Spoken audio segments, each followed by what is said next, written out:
Então,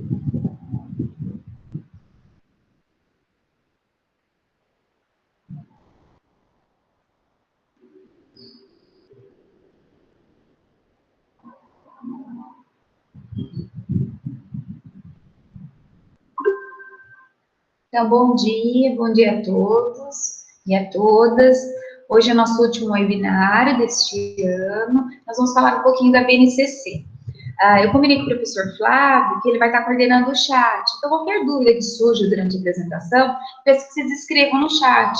E participem mesmo, escrevam mesmo, porque é o momento da gente trocar ideias, a gente conversar. Se vocês leram a BNCC e ficaram com dúvida em alguma coisa, acharam confusa, acharam que foi muito geral, tem algum comentário para fazer, mesmo para desabafar ou para colocar alguma sugestão, vocês podem estar interagindo. Eu não consigo acompanhar o chat, então o Flávio vai estar acompanhando, e aí depois que eu acabar minha fala, a gente conversa, retoma os pontos que vocês destacaram, né? Vai ser sempre uma fala parcial, porque a BNCC é muito ampla, eu não sei, cada um tem um jeito de ler. Eu acabei imprimindo, né, e encadernando para eu conseguir fazer as anotações e tudo mais. Então, ela é muito extensa. Eu não daria conta de uma única fala detalhar as 600 páginas que ela traz, quais são todas as competências, todas as habilidades e tudo mais. Mas quem está no terceiro ano já teve uma disciplina tratando da BNCC o ano passado. Tiveram, né, gente? E quem está no quarto ano ainda está vendo a BNCC. Então, vocês já não é um documento novo, não é uma novidade inteira para vocês. Então, mesmo que vocês não tenham tanta familiaridade, tem coisas que a gente vai adquirindo com o tempo. Então, você lê uma vez, fica na dúvida, depois você relê, você lê os documentos, o CREP, que é o Currículo de Referência para o Paraná. Algumas coisas que você não tinha entendido na BNCC começam a fazer sentido no CREP. Algumas coisas que você não entendeu no CREP fazem sentido quando você compara com a BNCC. Algumas coisas não fazem sentido mesmo. E aí você pensa assim, que ela foi produzida ao longo de alguns anos, então ela tem algumas incoerências, e isso também é normal. Você tem diferentes atores políticos, com diferentes posicionamentos, e eles acabam interferindo um pouquinho nessa BNCC. O que eu vou fazer hoje é um apontamento mais geral, e depois eu vou focar em alguns aspectos do ensino de português, tá? E a gente vai traçando esse diálogo. E também vou trazer algumas sugestões, porque eu penso que a gente tem que ter um viés um pouco mais prático, colocar um pouco de algumas ideias, mas elas não são ideias finalizadas, elas são ideias, para que a gente possa conversar sobre essa estrutura de aula, como fazer de uma maneira interessante. Passou um caminhão aqui, vocês perceberam o barulho? Olha, o sistema online é tudo de bom. Daqui a pouquinho cachorrinho late, acontece de tudo, tá? Mas a gente vai tentando. Deixa eu só abrir a nova tela, que agora eu vou acabar saindo daqui, eu não vou mais vê-los, tá?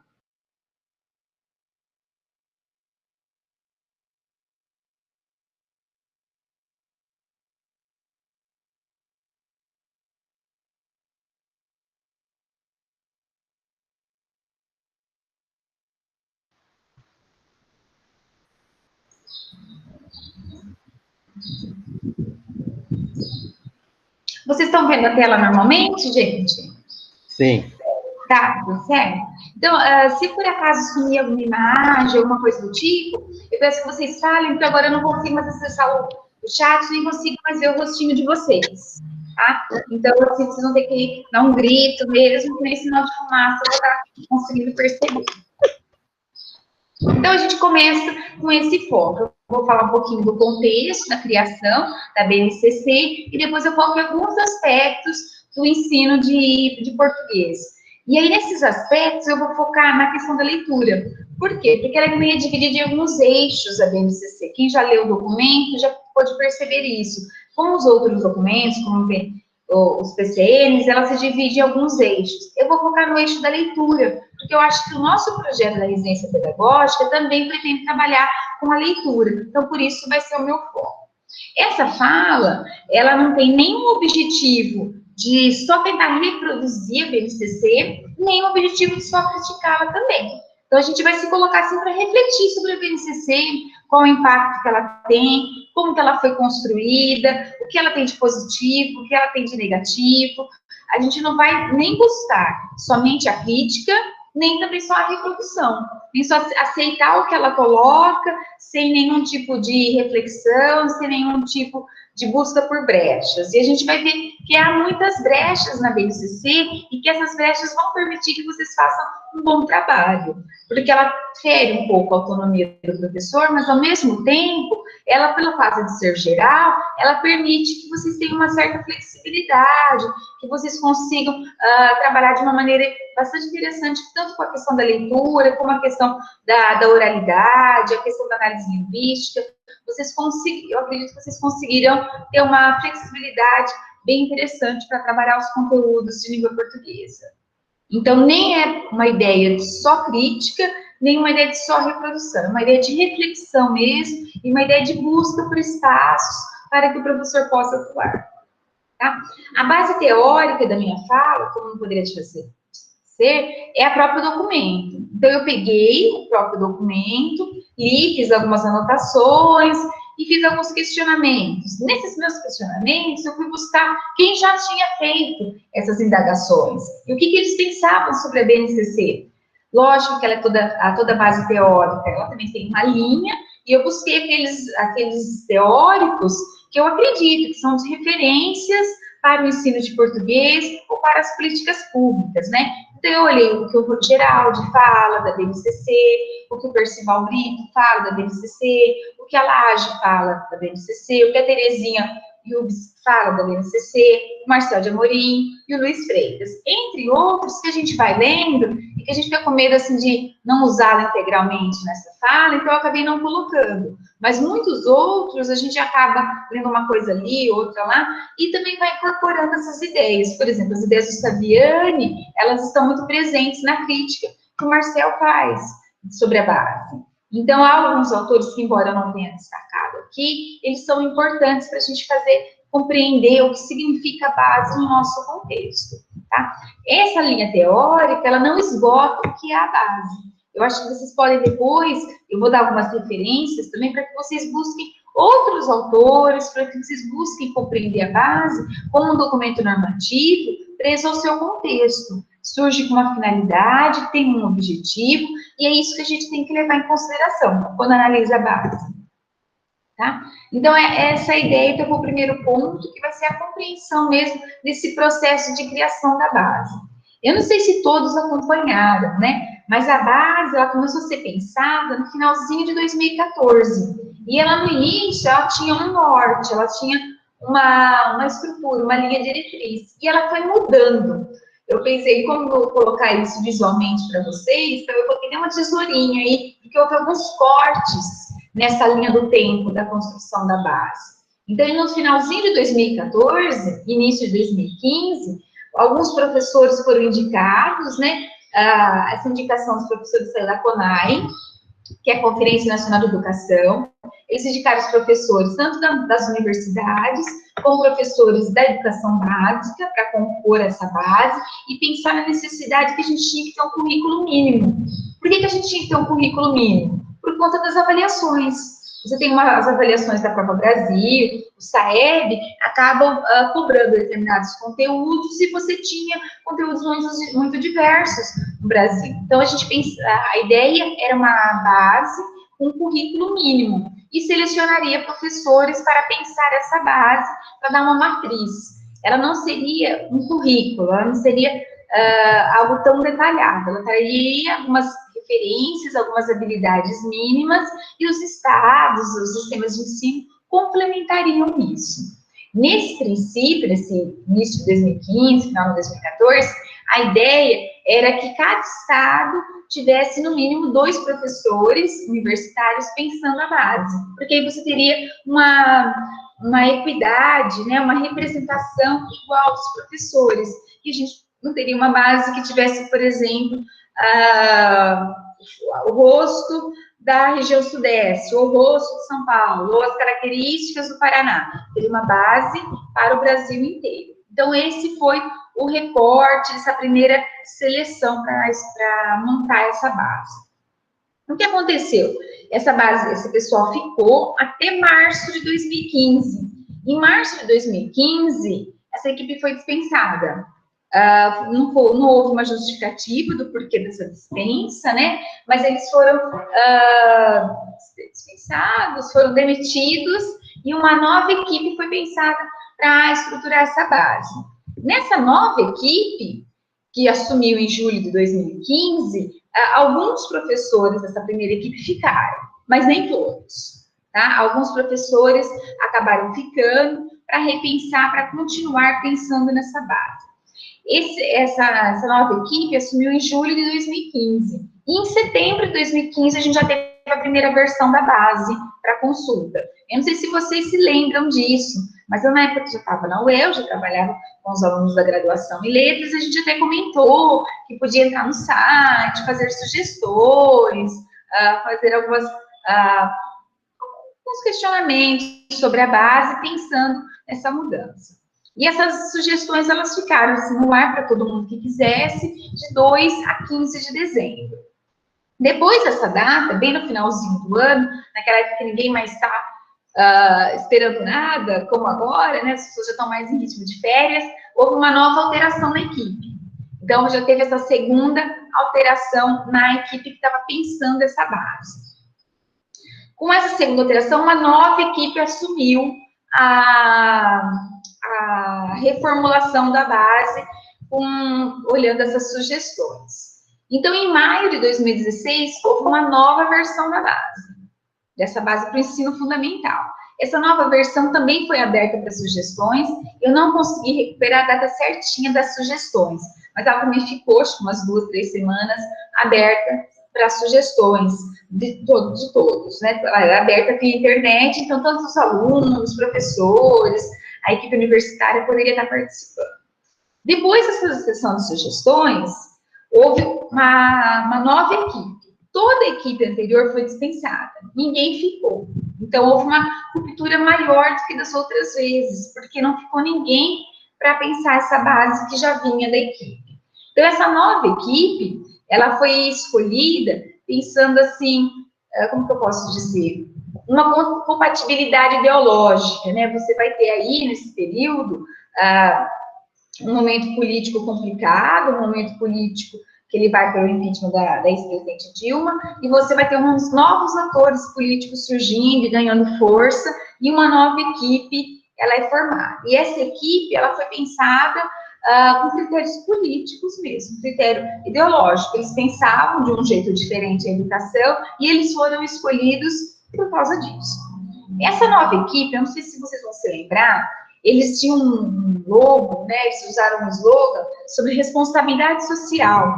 Eram várias equipes, era composta por vários empresários que se colocaram para pensar a educação, e falavam assim da questão que é uma responsabilidade social pensar a educação, toda empresa tem que dar a sua contribuição para a educação brasileira, que todos devem trabalhar pela qualidade da educação brasileira.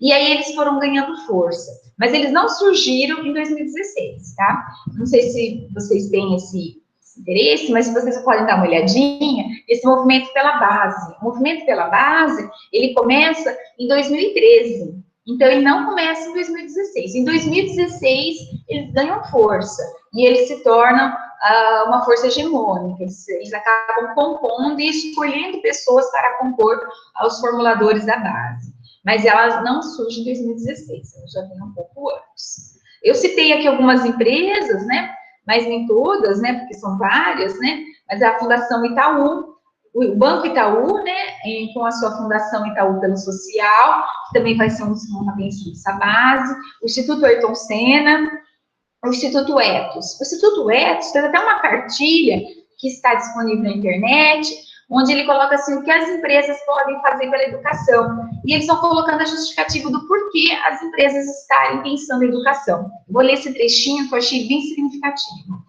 No que diz respeito à educação, o setor empresarial e os demais autores preocupados com a melhoria do ensino público não podem perder de vista o contexto educacional e a discussão das políticas públicas da área. Assim, além das ações isoladas ou em articulação com outras instituições, os empresários e empresárias brasileiros precisam assumir seu mandato na definição de políticas públicas do setor educacional. Então, esse movimento ele vem com muita força. E a hora que o Michel Temer ele assume a presidência da República, ele vem com esse olhar bastante focado na questão do empresariado. Ele vem para agradar esse empresariado. Então, essa nova equipe que vai pensar a base, ela vem com esse olhar, de pensar uma base mais voltada para o pragmatismo, para o mercado de trabalho, por trabalhar com competências e habilidades que sejam valorizadas pelo mercado de trabalho. Então, vocês vão ver assim, uma apresentação muito forte desse tipo de gênero, dos gêneros mais pragmáticos, e uma diminuição nos gêneros da literatura, por exemplo. Então, essa base, a versão que nós temos, a versão final dela, ela tem esse viés.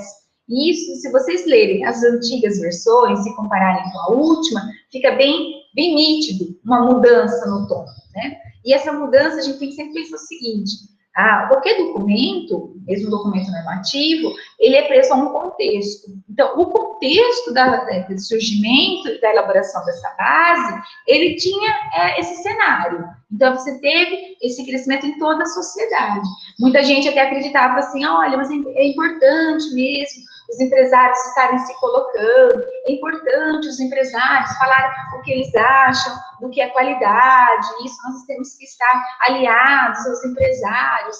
Então, esse discurso veio muito forte e essa força, ela acaba resplandecendo na própria base.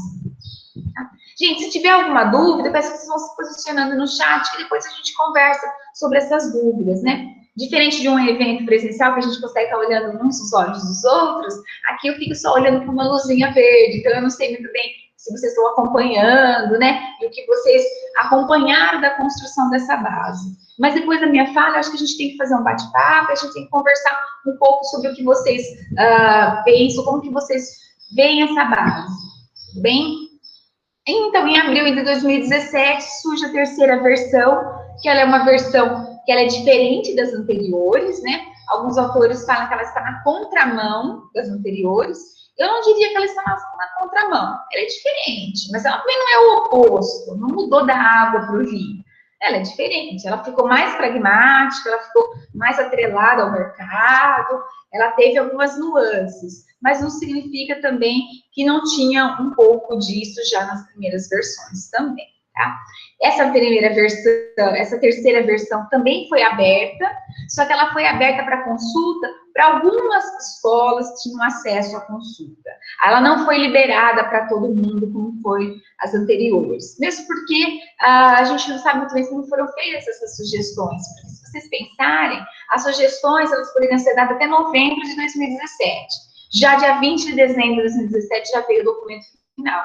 Eu não sei nem se eles tiveram tempo hábil para colocar essas sugestões, ver quais sugestões eram pertinentes, quem fez essa avaliação do que é pertinente ou não, ou o critério que foi usado para que algumas escolas pudessem estar opinando, estar dando sugestões para a base. Então, esse período ele fica um pouco nebuloso, essa última sessão de sugestões, que a gente não entende muito bem como elas foram feitas e o que dessas sugestões foram realmente levadas em conta no documento final. Mas, em 20 de dezembro de 2017, surgiu a base, ela foi homologada e ela está em vigência. Essa é a base do ensino fundamental, tá? Essa mesma equipe que construiu a base do ensino fundamental, ela vai pensar a base também do ensino médio. O ensino médio demora mais um ano para ser feita, por quê? Eu também não sei se vocês lembram, aquele movimento pela reforma do ensino médio, a gente não teve, não é o movimento do FIC espanhol, o movimento para que algumas disciplinas não saíssem, né? Você tem uma matriz curricular que ela é mais voltada para o ensino de português, de matemática, e algumas outras disciplinas, alguns eixos, né, algumas áreas, elas acabam sendo pensadas de acordo com o que a escola pensa, elas acabam, assim, sendo secundarizadas. Então, houve uma demora um pouco maior para que fosse feita a base do ensino médio. Eu não lembro se vocês acompanharam, né? Mas em 2017 para 2018, vocês já estavam na universidade. Então, eu acredito que, mesmo que indiretamente, vocês tenham acompanhado um pouquinho dessa construção, dessa base do ensino médio e um pouquinho da reforma do ensino médio também, tá? Da mesma forma, houve uma primeira versão dessa base do ensino médio, ela foi disponibilizada em abril de 2018 e ela ficou aberta para sugestões em agosto. Então, no período de agosto, vocês poderiam acessar e fazer algumas sugestões para essa base. Também não, eu não sei, a gente não ficou sabendo, não houve uma informação do que foi sugerido e de quais sugestões foram incorporadas na base, ou se as sugestões foram incorporadas na base. Mas dia 4 de dezembro de 2018, quase um ano depois da base do ensino fundamental, houve essa base do ensino médio, né? Na época, vários autores se colocaram, né? E colocaram sua opinião sobre a base, sobre como deveria ser o ensino de português. Houve alguns que se posicionaram publicamente. Na época, eu me lembro que o professor Bose chegou a comentar da necessidade da gente rever o ensino médio e rever aquela estrutura na qual, por exemplo, eu estudei. Quando eu estudei na educação básica, no ensino médio, a gente começava no primeiro ano com trovadorismo, depois você vinha todas as escolas literárias por ordem cronológica.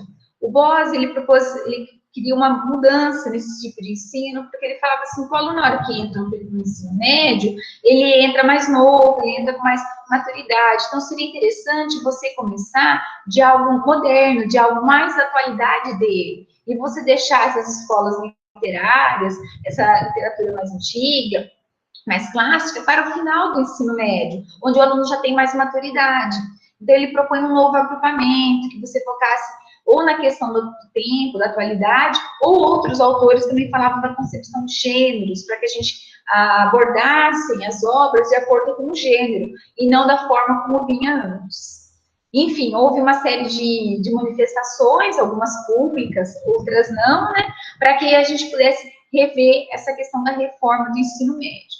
Nem tudo foi aceito, né, nem tudo foi incorporado à base do ensino médio. Mas para a gente falar da base do ensino médio, ela tem outras especificidades, como uma maior articulação com o mercado de trabalho mesmo, né?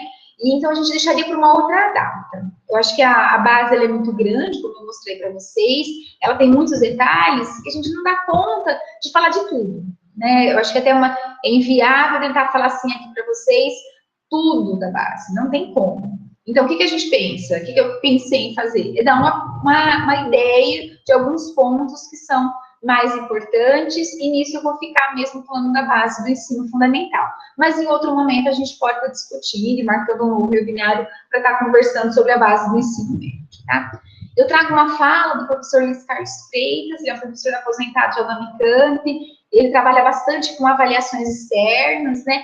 E ele fez uma crítica muito ferrenha, né, uma crítica bastante sólida para a base, onde ele coloca que a base, ela surge, não havia uma necessidade de ter a base naquele momento político, e que ela surge para atender mesmo a questão das avaliações externas. E ele coloca, deixa bem claro, que o problema não é você ter uma base, é você ter uma base construída da forma como ela foi construída, naquele momento político, onde você tinha forças que pensavam a educação, mas que talvez não tivessem essa legitimidade para pensar a educação. E as pessoas que estavam realmente focadas na educação, elas foram descaracterizadas, elas foram ignoradas. E os empresários tiveram muita importância na construção dessa base. Então, ele tem essa crítica, é uma crítica que a gente precisa levar em consideração, e aí eu trago até um artigo dele, depois ali, para se vocês quiserem estar olhando, onde ele faz todo uma análise dessa criação da base, né? Eu insisto ainda, né, quando a gente coloca o Freitas, a gente fala assim, então só vai criticar a base? Não, não é só criticar a base. A ideia não é criticar a base, mas também não é reproduzir a base sem que a gente pense sobre ela, né? Eu acho que é importante que vocês leiam o documento, por isso que eu coloquei lá no Clésio, somente o documento, eu não coloquei nenhum artigo de crítica, nenhum artigo que os ajudasse a interpretar a base, só coloquei a base. Mas vocês estão no período de formação e precisam conhecer a base no seu contexto e como que ela aborda o ensino de português.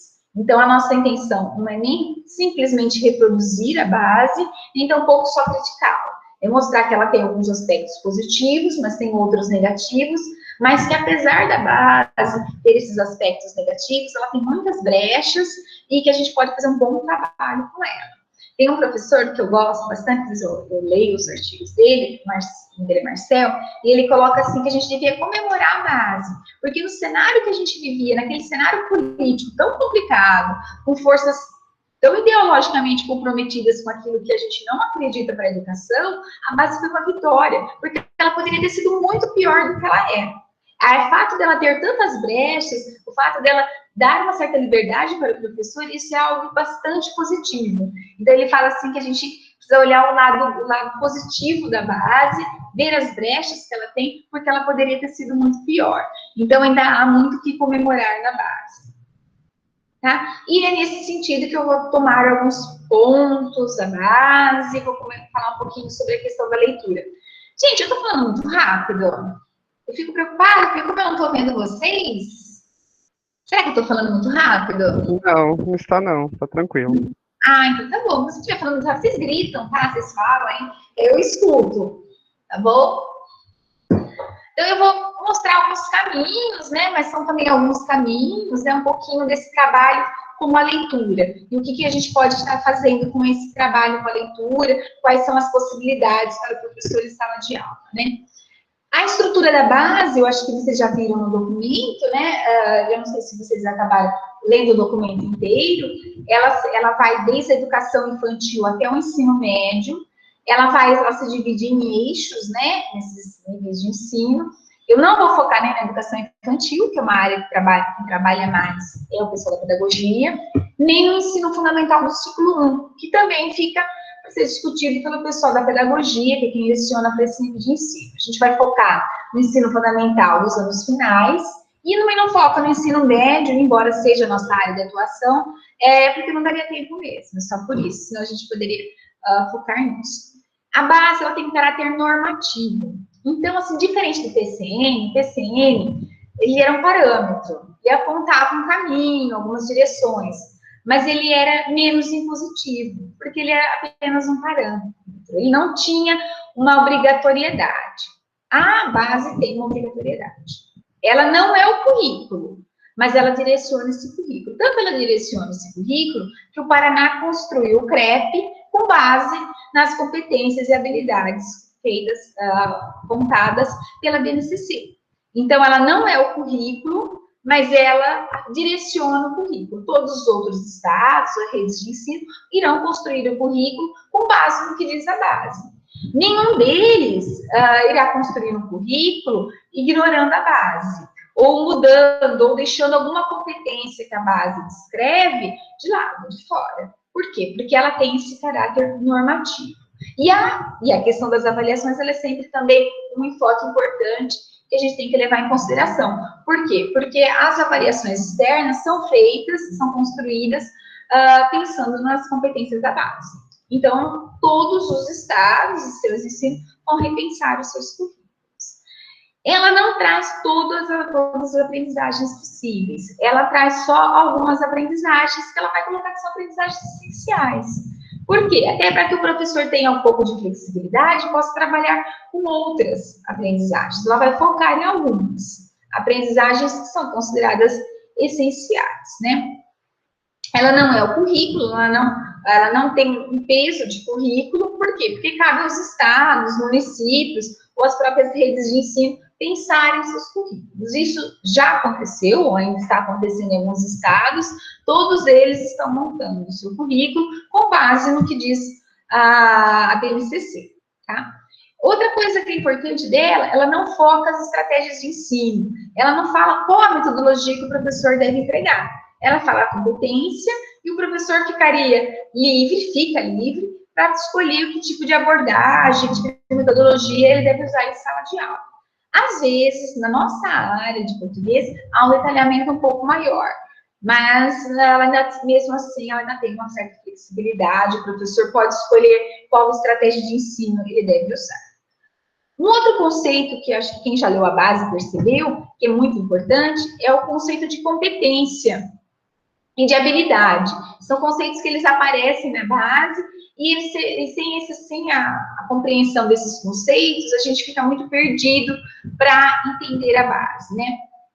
Como que a gente tem que pensar essa posição da competência e dessa habilidade, né? Por exemplo, pensa sempre assim nessa comparação com a questão do motorista.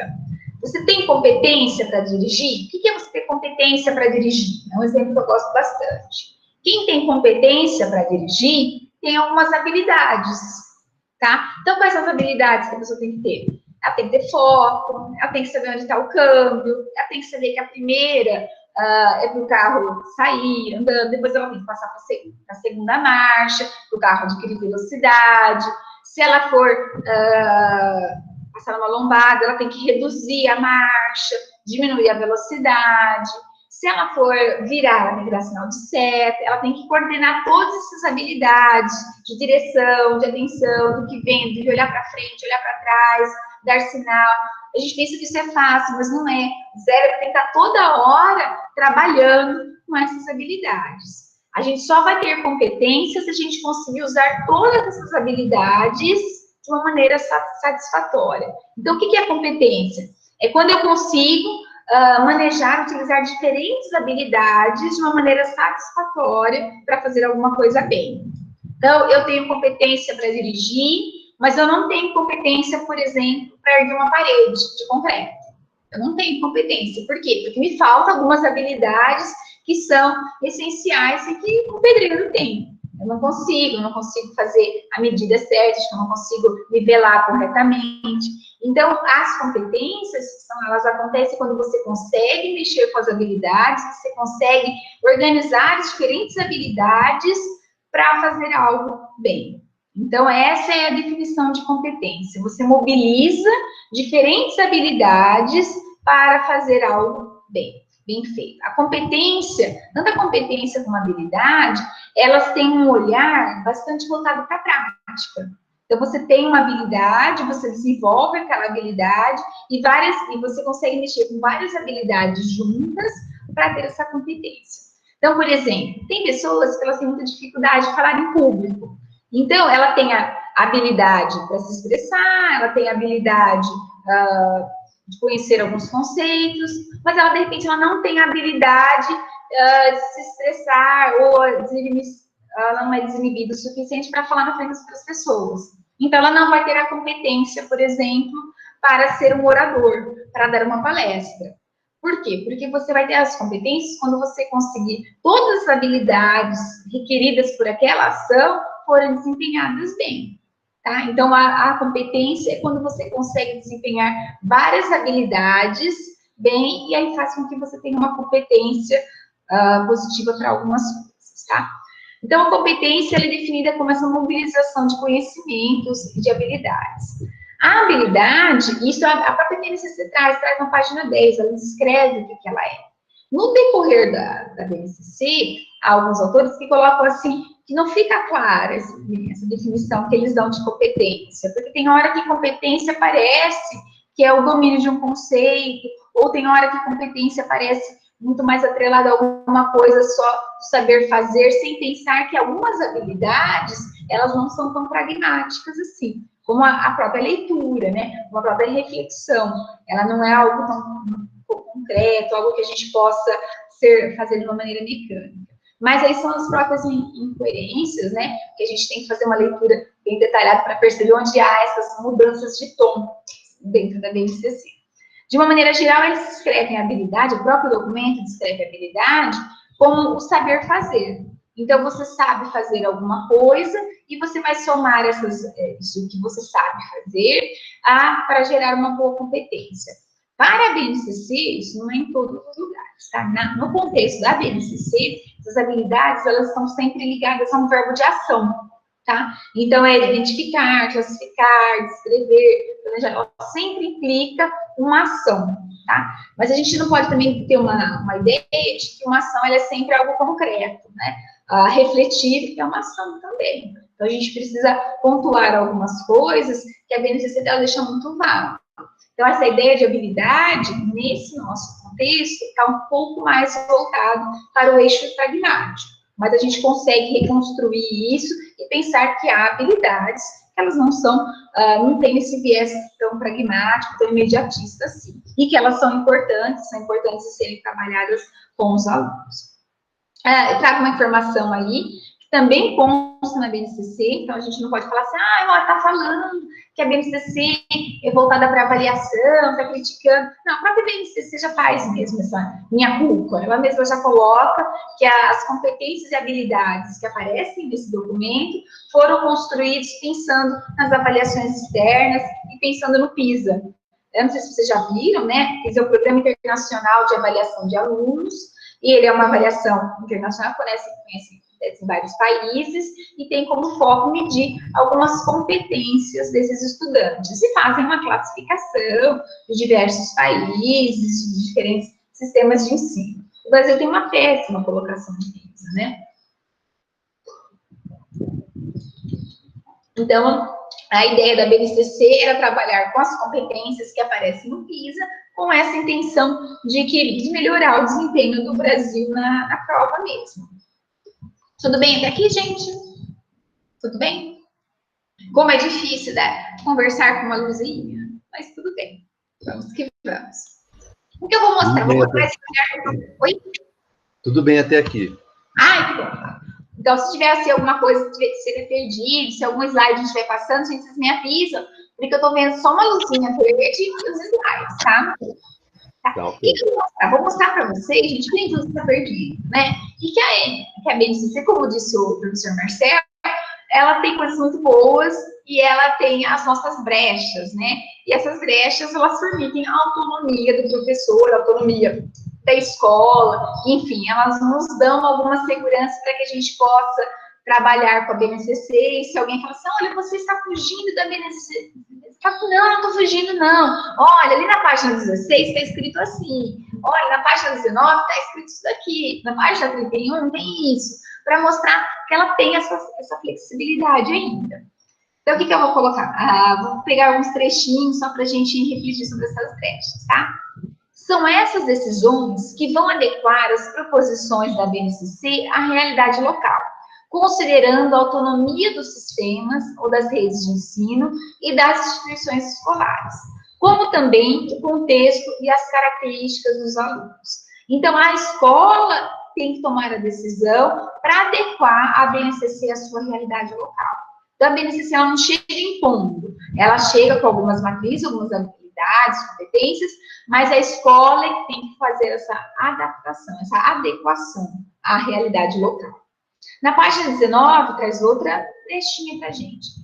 Por fim, cabe aos sistemas e redes de ensino, assim como às escolas, em suas respectivas esferas de autonomia e competência, incorporar aos currículos e às propostas pedagógicas a abordagem de temas contemporâneos que afetam a vida humana em escala local, regional e global. Então, a gente pode incluir temas para serem trabalhados na educação básica que, por exemplo, não estejam inscritos na BNCC. Por quê? Porque você vai fazer essa adequação, você vai incorporar a temas contemporâneos, tá? E aí depois eu vou fazer um adendo mais pra frente, também tomar cuidado com isso que a gente vai incorporando, porque é bom incorporar alguns temas, mas tem que tomar cuidado, senão a gente incorpora tantos temas que vira uma coxa de retalho que a gente fica perdido, que não tem nem para onde ir. Então, assim, a gente precisa incorporar os temas da atualidade, a gente precisa trazer algumas coisas para a discussão com os alunos, mas também com a devida moderação para que a gente não se perca diante de tantos temas, tá? Outro trechinho que mostra essa brecha, né, na página 31, está escrito assim: os agrupamentos propostos não devem ser tomados como modelo obrigatório para o desenho dos currículos. Então, o negrito é da própria BNCC, então já coloca assim que não é uma obrigatoriedade. Mas, ao mesmo tempo que coloca, gente, que não é uma obrigatoriedade, ela tem caráter normativo. Então, a gente pode pensar nessas nuances, né? É uma questão assim, eu falo assim para vocês, olha, gente, vou mandar, peço para vocês lerem um texto. Assim, olha, todo mundo vai ler Memórias Póstumas de Machado de Assis. Aí eu falo, olha, quem não quiser ler, não precisa ler. Mas a prova do final do ano vai ser o Memórias Póstumas de Brás Cubas, tá? Então, ela tem esse viés, assim, tem hora que ela fala que é para seguir, tem hora que falam, não, mas você tem liberdade, se vocês não quiserem seguir, tudo bem. Mas, por outro lado, ela tem caráter normativo e as avaliações externas serão feitas com base na PNCC. Então, ela tem esses paradoxos aí que a gente tem que analisar, pensando no próprio contexto do movimento que ela representa, do contexto histórico que ela estava. Ela estava sendo conduzida com um eixo, de repente ela mudou de eixo e teve uma outra roupagem, né? Na página 70, ela também traz uma outra brechinha para a gente, principalmente para nós, né? Que trabalhamos com leitura, que trabalhamos com literatura, né? E tudo mais. É importante contemplar o cânone, o marginal, o culto, o popular, a cultura de massa, a cultura das mídias, a cultura digital, as culturas infantis e juvenis, de forma a garantir uma ampliação de repertório e uma interação e trato com o diferente. Gente, eu acho que esse trecho, assim, ele é muito característico, né? Aqui cabe tudo. Porque, olha, é o cânone, é o marginal, é o culto, é o popular, é a cultura de massa, é a cultura das mídias, é a cultura digital, é a cultura infantil e juvenil, é tudo. Então, você pode trabalhar dentro da nossa área com diferentes tipos de texto, com diferentes tipos de abordagem, porque a gente não vai conseguir fugir disso, porque está bem assim generalizado. Então, a gente consegue, dentro dessa brecha, trabalhar com diferentes autores, com diferentes concepções. O outro ponto que ela também deixa essa brechinha para que a gente possa trabalhar e ter uma certa flexibilidade é na página 86. Coloca assim: optou-se por apresentar os quadros de habilidades em 6 blocos, sem que isso represente qualquer tipo de normatização da organização de ciclos. Porque no nosso, vou pegar agora, não vou falar do ensino, nem da educação infantil, nem dos anos iniciais do ensino fundamental. Falando dos anos finais do ensino fundamental, eles agrupam algumas habilidades, como sendo do 6º ao 9º ano, e outras habilidades, como sendo do 6º e 7º ano, e outras do 8º e 9º ano. Ele coloca que esse agrupamento não precisa ser obrigatório. Se você tiver alguma habilidade ali, está no 7º ano, e você achar, e a sua escola, a sua rede de ensino, pensar que essa habilidade deve ser trabalhada no 8º ano, você tem essa flexibilidade, você não precisa seguir certinho da maneira como está lá, tá? Então, são essas nuances que vão dando uma certa flexibilidade. E pense assim, é uma flexibilidade, mas também é uma flexibilidade normatizada, digamos, porque ela sempre fala do sistema de ensino, sempre foca que é uma liberdade para o sistema de ensino. Aí o professor é que vai ter que se adequar no que esse sistema de ensino, no que esse poder local tem colocado como currículo, tá? Porque muitas vezes a BNCC, ela tem esse ar normativo, mas permite a flexibilidade. Mas vem um estado ou município e acaba sendo mais detalhado ainda e piorando essa questão, diminuindo o grau de flexibilidade do professor. O último trechinho que eu destaquei aqui para vocês, também é na página 86, e coloca assim: portanto, os agrupamentos propostos não devem ser tomados como modelo obrigatório para o desenho dos currículos.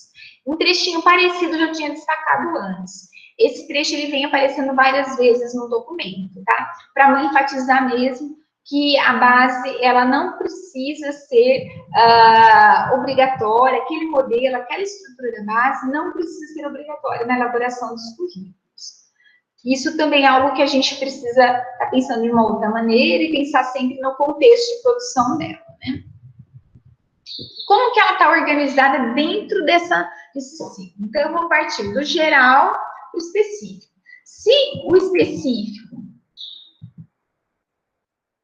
se eu tinha colocado aqui para vocês, nessa imagem aqui, da educação infantil, do fundamental e do médio, essa é a estrutura geral da base, agora eu detalho, porque eu não vou trabalhar com tudo, eu vou trabalhar somente com o eixo do fundamental e somente com o eixo dos anos finais, que foi o que eu falei para vocês. Essa organização do ensino fundamental, como que ela está? Ela vai primeiro para as áreas do conhecimento, ela vai se dividir em áreas do conhecimento. Dentro dessas áreas do conhecimento, ela pontua algumas competências. Essas competências, elas estão lá na página 65, eu não vou ler todas, porque são várias, mas elas são competências bem gerais. São competências, assim, que elas servem para todo o ensino fundamental e muitas delas se repetem também no ensino médio. Por quê? Porque elas são gerais. Então, compreender as linguagens como construção humana é uma competência bastante abrangente. Então, ela traz algumas competências para toda a área. A nossa área traz também algumas competências específicas da nossa área. E aí, essas vão estar atreladas a algumas habilidades. Então, dentro dessas áreas, quais são as áreas? Não sei se vocês já tiveram esse contato, mas não é novo esse agrupamento por áreas, né? Nós somos da área da linguagem e tecnologia, e os componentes curriculares que integram a nossa área é tanto língua portuguesa como inglês, artes e educação física. Há muitos autores que criticam a inclusão da educação física na nossa área, porque falam que a educação física, embora seja que tenha a questão da linguagem corporal, ela tem metodologias de aprendizado, ela tem características muito específicas da educação física, e que ela estaria muito mais voltada, muito mais parecida com a biologia, com ciências, e não com o português. Mas ela está agrupada na nossa área há muito tempo, e a gente acaba trabalhando com algumas características em comum com a questão da linguagem corporal. Embora isso seja mais difícil trabalhar com educação física, é mais fácil trabalhar, por exemplo, com a comparação com inglês ou com artes.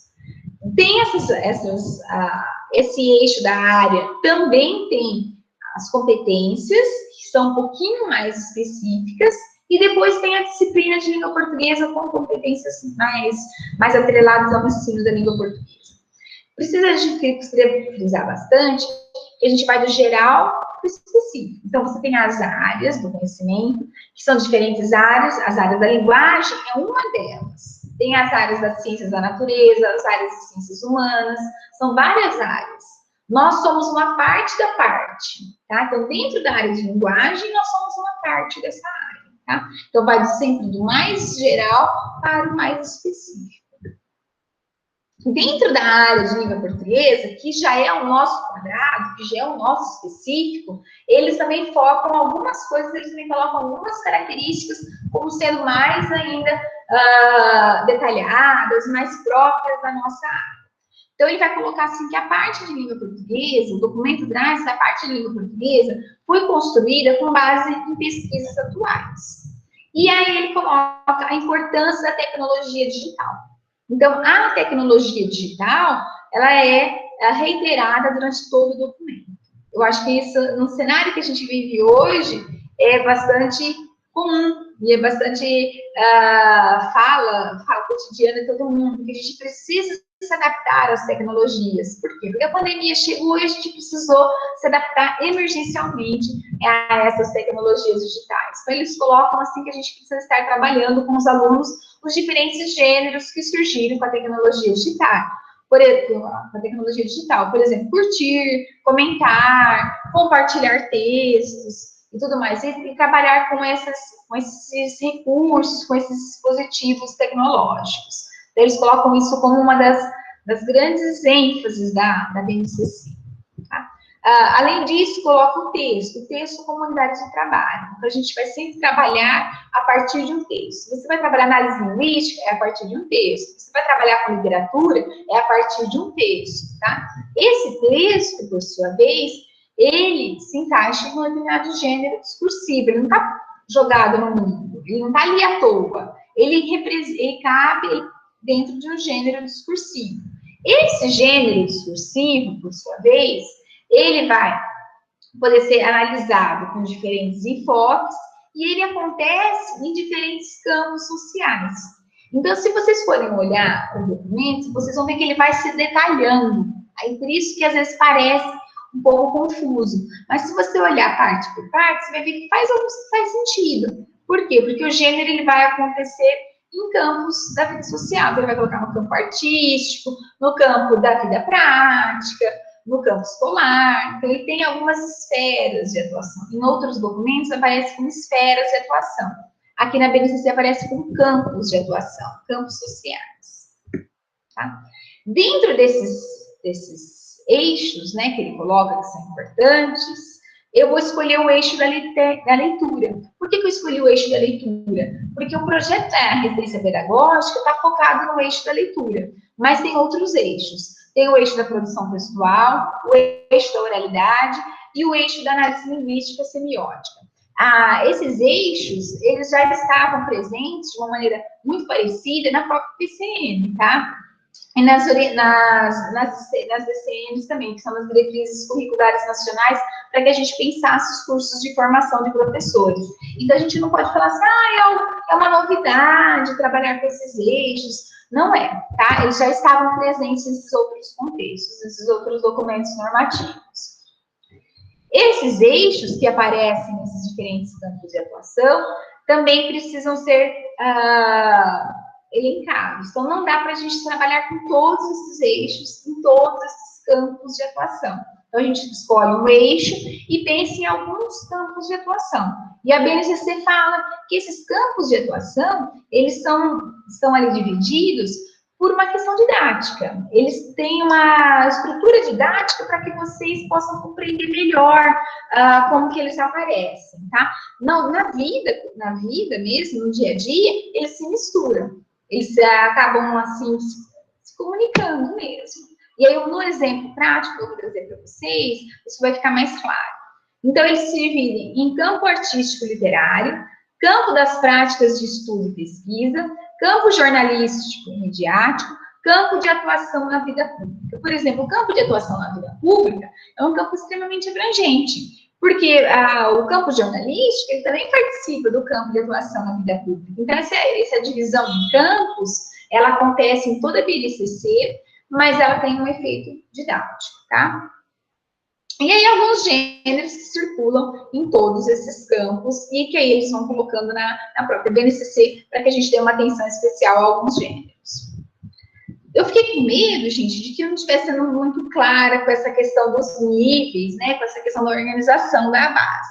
Então, eu tentei fazer uma imagem que eu acho que a intenção dela era mostrar como que a base está estruturada. Eu não sei se eu fui feliz nessa imagem, tá? Estou torcendo para que dê certo, para que eu consiga, que vocês consigam visualizar bem essa estrutura da base, tá? Mas é uma torcida, não tenho muita certeza. E eu quis mostrar com essa imagem? Eu quis mostrar para vocês imaginarem a base como algo maior. A base é todo esse círculo grande. Dentro dessa base, ela precisa se organizar em alguns nortes, se subdividir para ficar mais fácil, porque senão ela não pode falar com o professor. Desde que vai dar aula para o berçário, lá no maternal, no berçário, até o professor que vai trabalhar com os alunos do terceiro ano do ensino médio, porque a realidade deles são diferentes, as competências são diferentes. Então, a primeira divisão que ela faz é em níveis de ensino. Então, ela se divide em níveis de ensino, educação infantil, ensino fundamental e ensino médio. Esses são os níveis de ensino. Depois se divide em ciclos. Ciclo 1 do fundamental, ciclo 2 do fundamental. Depois ela se divide em áreas. Então, a área de linguagens, a área das ciências humanas, a área das ciências exatas. Então, ela vai se dividindo por áreas. Depois dessas áreas, se dividem em componentes curriculares. Na nossa área, os componentes curriculares são língua portuguesa, artes, inglês e educação física. Na área de humanas, história, geografia, filosofia, sociologia. Então, é a área de humanas. Então, eles se dividem em componentes curriculares. Esses componentes curriculares vão estar agrupados de acordo com o campo de atuação. E dentro desses campos de atuação, a gente pode trabalhar com os diferentes eixos. Você pode pegar o campo de atuação, por exemplo, da vida cotidiana e ter um eixo que trabalha com oralidade. Você pode pegar dentro da vida cotidiana o eixo que trabalha com a produção textual. Dentro da vida cotidiana, você pode trabalhar com a questão da leitura. Você pode trabalhar com diferentes eixos dentro daquele campo de atuação, tá? Então, esse desenho, essa imagem, foi só para tentar explicar um pouquinho essa subdivisão da base, como que ela está estruturada. Tudo bem, gente?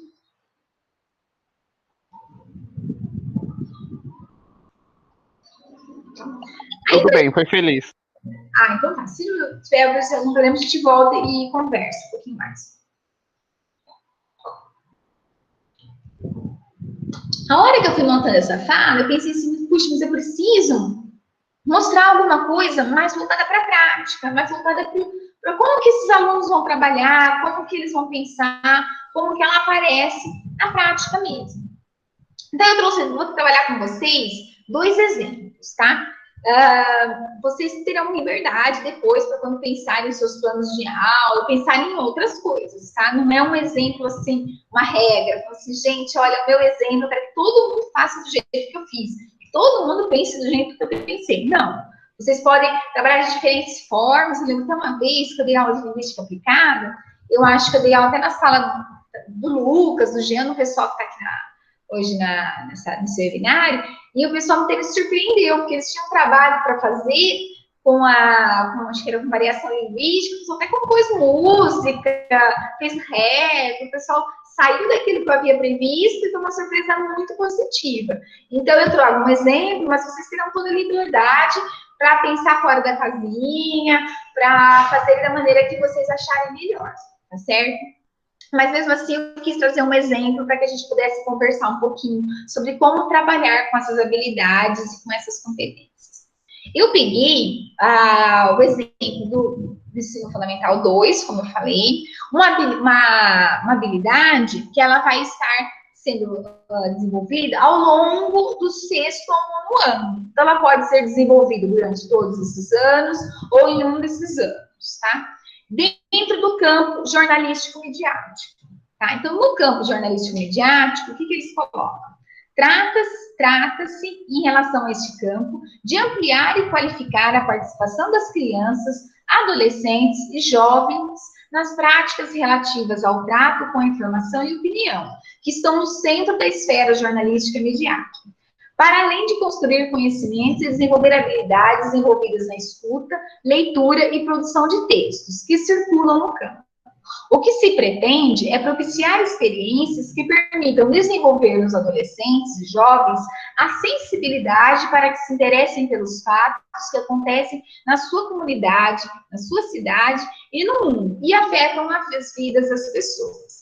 Incorporem em suas vidas a prática de escuta, leitura e produção de textos pertencentes a gêneros da esfera jornalística em diferentes fontes, veículos e mídias, e desenvolvam autonomia e pensamento crítico para se situar em relação a interesses e posicionamentos diversos e possam produzir textos noticiosos e opinativos e participar de discussões e debates de forma ética e respeitosa.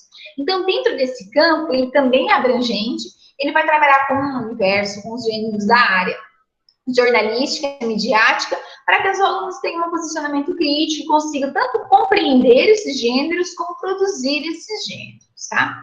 Aí eu vou para o rol de habilidades, né? Ele vai colocando das habilidades, e logo em cima ele coloca: vários são os gêneros possíveis de serem contemplados em atividades de leitura e produção de textos, para além dos já trabalhados nos anos iniciais do ensino fundamental. Então, ele coloca entre parênteses: notícia, álbum noticioso, carta de leitor, entrevista, etc. Reportagem multimediática, fotoreportagem, fotodenúncia, artigo de opinião, editorial, resenha crítica, crônica, comentário, debate, blog noticioso, blog cultural, um meme, charge digital, political remix, anúncio publicitário, propaganda, jingle, spot, dentre outros. A referência geral é que, em cada ano, contém esses gêneros que lidem com informação, opinião e apreciação. Gêneros mais típicos dos letramentos da letra e do impresso, e gêneros multissemióticos e hipermediáticos, próprios da cultura digital e das culturas juvenis. Diversos também são os processos, ações e atividades que podem ser contemplados em atividades de uso e reflexão. Curar, seguir, ser seguido, curtir, comentar, compartilhar, remixar, etc. Tá? Que são alguns termos que a gente usa bastante nas culturas digitais. Ainda com relação a esse campo, trata-se também de compreender as formas de persuasão do discurso publicitário, o apelo ao consumo, as diferenças entre vender um produto e vender uma ideia, entre anúncio publicitário e propaganda. Dentro desse foco das habilidades, que ele coloca de uma maneira bem geral, que vocês podem acompanhar, é muita coisa, é bem amplo. Então, ali cabe um mundo, você pode fazer N coisas com o que ele coloca aqui. Ele vai destacar algumas habilidades, né? Aí eu escolhi a segunda ali. Então, tá escrito assim, ó, EF, que é ensino fundamental, 6-9, que é do 6º ao 9º ano, LP, que é língua portuguesa, e a segunda habilidade que eu escolhi. Analisar e comparar peças publicitárias variadas, cartazes, folhetos, outdoor, anúncios e propagandas em diferentes mídias, spots, jingles, vídeos, de forma a perceber a articulação entre elas, entre as campanhas, né, deveria ser, as especificidades das várias semioses e mídias, a adequação dessas peças ao público-alvo, aos objetivos do anunciante, e ou a campanha e a construção composicional e ensino dos gêneros em questão, como forma de ampliar suas possibilidades de compreensão e produção de textos pertencentes a esses gêneros. Por que eu escolhi essa habilidade? Porque eu achei que era melhor para trabalhar com vocês e mostrar como que a gente poderia trabalhar essa habilidade numa turma de 6º ano, por exemplo. Se bem que essa habilidade, ela está presente no 6º ao 9º ano, tá? Então, a gente poderia escolher para trabalhar essa habilidade com outras séries, dentro dessas que são colocadas. Os gêneros que a gente pode escolher são muitos gêneros.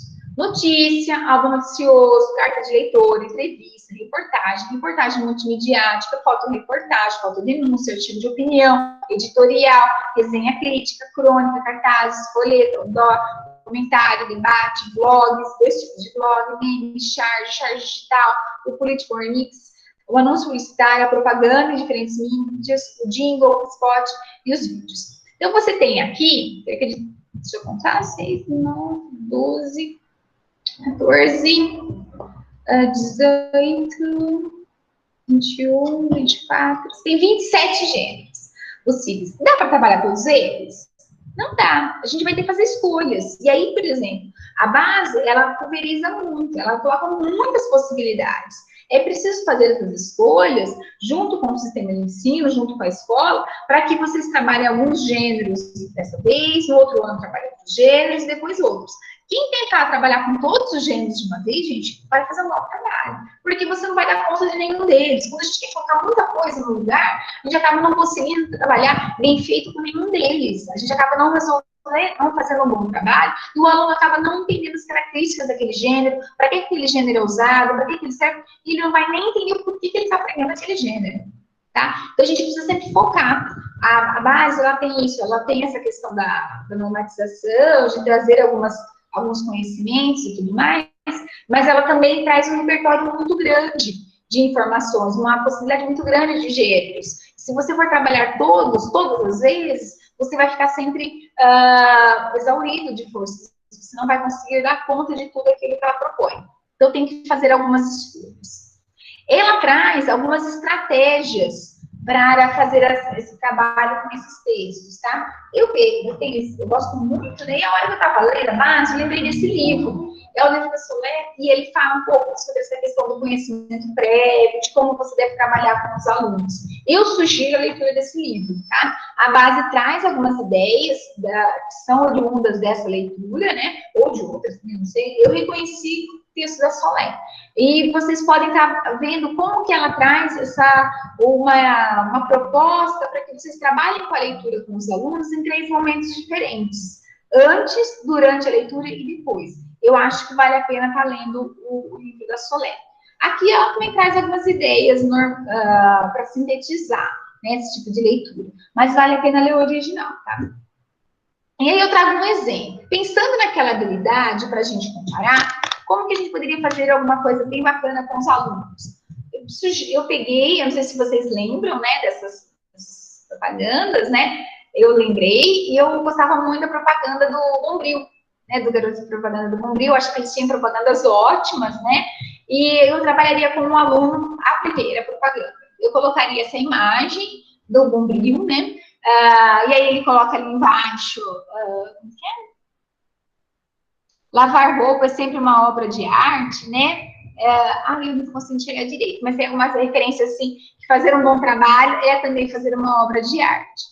Eu colocaria aquela imagem e perguntaria para os alunos se eles conhecem aquela imagem, se faz referência a alguma obra, se eles, o que lembra essa obra, o porquê que eles acham que essa obra foi utilizada. Essa é a proposta da Solé, de ela fazer com que os alunos participem da aula, para que eles se manifestem.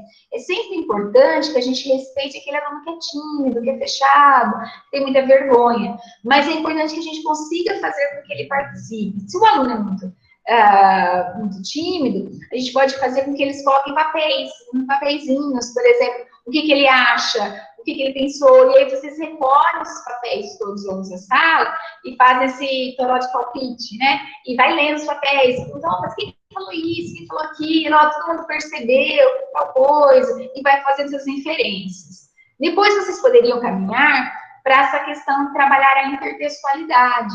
E aí os alunos iriam perceber a intertextualidade, né? E o porquê que ela é bacana, porquê que ela chama atenção, porquê que ela foi utilizada ali. Outro exemplo que eu gosto bastante de trabalhar é uma série de anúncios que foram feitos por essa empresa, não vou fazer propaganda na empresa, embora tenha um logo ali, né, que trabalha com frutas e vegetais, e eles pegaram filmes e fizeram essa nova roupagem. Então, horta de elite. Então, você pode começar perguntando se eles assistiram o filme, se eles gostaram, se eles gostam de vegetais, como que eles, quais que eles gostam, por que foi usado isso, por que foi feita a referência, por que é a horta de elite.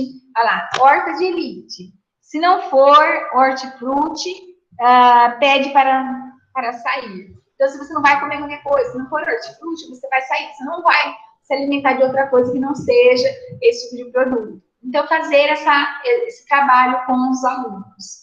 Outra propaganda que eu gosto bastante, eu não sei se é bem da época de vocês, é uma da Leite Moça. Na verdade, eu adoro Leite Moça, tá, gente? Aí, eu não sei se vocês lembram da música. Meu bem, você me dá água na boca. Eu não vou cantar porque eu sou muito desafinada, tá? Aí ele coloca ali, há mais de 50 anos adoçando as nossas vidas. Então, onde que está a intertextualidade? Por que ela foi usada? Por que ela aparece como recurso dessas campanhas publicitárias? O que elas têm em comum? Que tipo de público elas estão focando? É o mesmo público?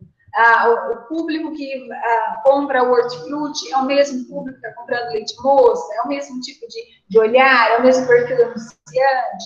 Então, esse tipo de trabalho para que vocês façam com os alunos. A outra propaganda que tem intertextualidade, que eu gosto bastante, que eu já trabalhei em outros contextos, é da TAM. Em vez de montar em burro brabo e se desgastar com bicicleta, faz larga com a TAM. Vem que a hora é esta. Então, a referência é a quê? Será que eles conhecem? Será que eles, a hora que eles verem o burrinho ali, eles vão pensar em Shrek? O que eles vão pensar? Como que você trabalha com o aluno? Como que você vai mostrar a intertextualidade? Como que ela foi construída?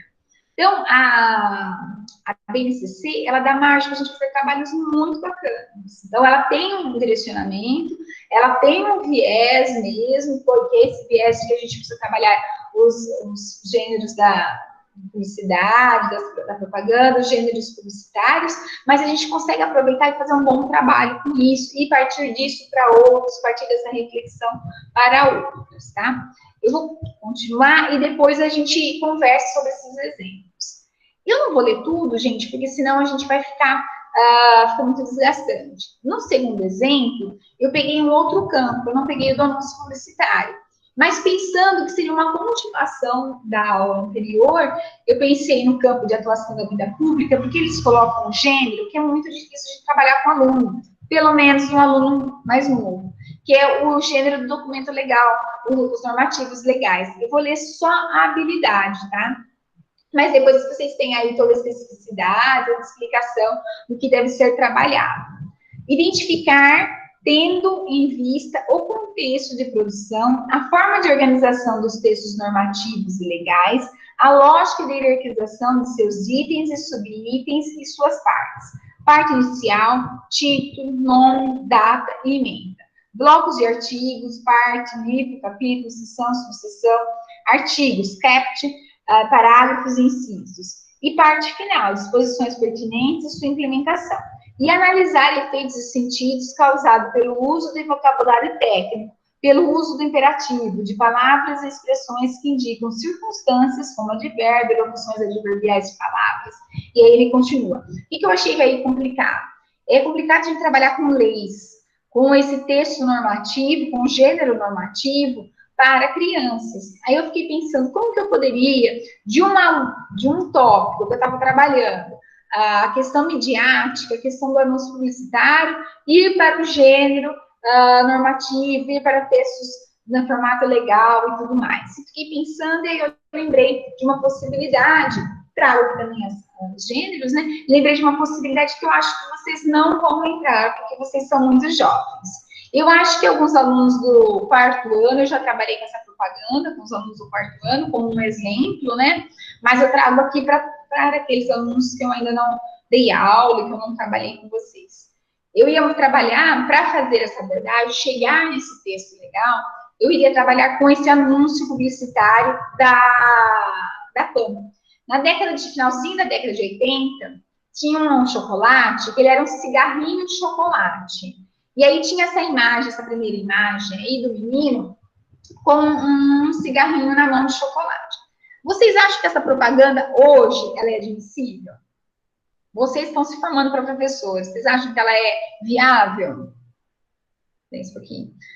Então, ela teria muitos problemas hoje, né? Por quê? Porque você tem a indução da criança para fumar, o que hoje a gente entende que isso não pode acontecer. Finalzinho da década de 80, início da década de 90, não havia esse problema, todo mundo fumava, era bonito fumar, as pessoas achavam que era super legal, então não havia essa cobrança. E você tem a questão aí da discriminação racial, de você induzir que uma criança está fumando e uma criança negra está fumando. Então, no final da década de 90, lá para 98, por aí, isso já foi substituído. E aí passou a ser rolinhos de chocolate. E aí, ao invés da criança estar com cigarro, ela está com um sinalzinho de joia, tá? Aproveitando a mesma estrutura, já está com um sinalzinho de joia. E na final da década de 2000, 2007, por aí, 2005, você já tem uma outra roupagem, que é o chocolate. Por quê? Porque manteve aquela estruturinha do rolinho e tudo mais, mas você mudou o enfoque, mudou o tipo de concepção.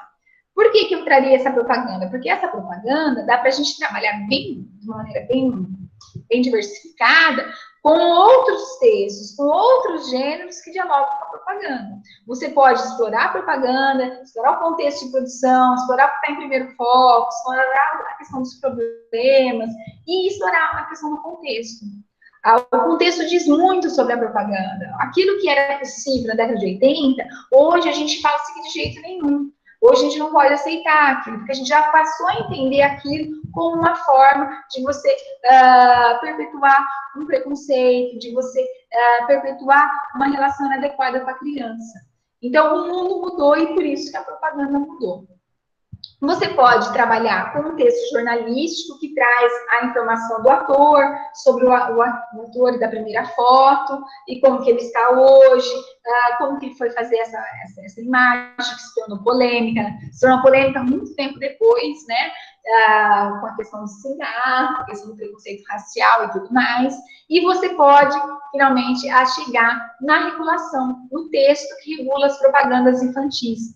Na minha época, gente, eu não sou tão antiga assim, mas acho que vocês não lembram. Alguns podem lembrar, mas nem todos. Havia muita propaganda de cigarro na televisão. E as propagandas do Hollywood, Marlboro, eram propagandas que tinham músicas legais, imagens legais, de esporte. Eram propagandas que eles investiam muito. E com o passar do tempo, elas começaram a ter uma imagem assim, de alguém com câncer no pulmão, com alguém doente. Depois, elas foram proibidas, e hoje você não tem, você é proibido ter propaganda de cigarro na televisão. Então, foi uma mudança, e essa mudança ela é regulada por algumas leis, por algumas resoluções.